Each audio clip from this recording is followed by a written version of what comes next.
Les indicateurs du secteur pétrolier passent au rouge en Tunisie. Le pays produirait désormais quelques 40 000 barils de pétrole par jour contre 100 000 en 2010. Une baisse drastique de près de 60 000 barils en 7 ans, annoncée le 8 mai 2017 par le gouvernement.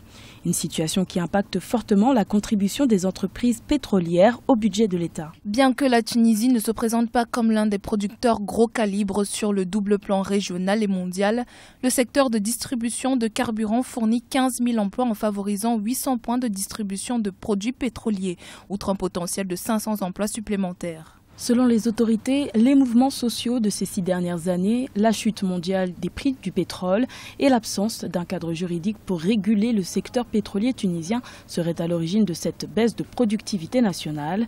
La production pétrolière actuelle couvrirait à peine 50% des besoins réels du pays. Le secteur industriel consomme presque 40% de l'énergie en Tunisie, idem pour les transports. Et donc la Tunisie a deux choix, ou relancer sa production, et encore ça ne va pas couvrir tous les besoins, adopter un modèle énergétique très clair, et la Tunisie a déjà opté depuis plusieurs années pour l'énergie solaire et pour les énergies renouvelables, et troisièmement, négocier probablement avec des pays voisins comme l'Algérie pour essayer d'avoir des quantités suffisantes de pétrole.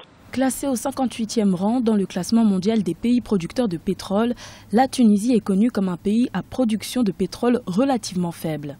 Le pays a tout de même une particularité, importer et exporter des produits pétroliers. Un attribut susceptible de disparaître au vu de la baisse de la production journalière de pétrole.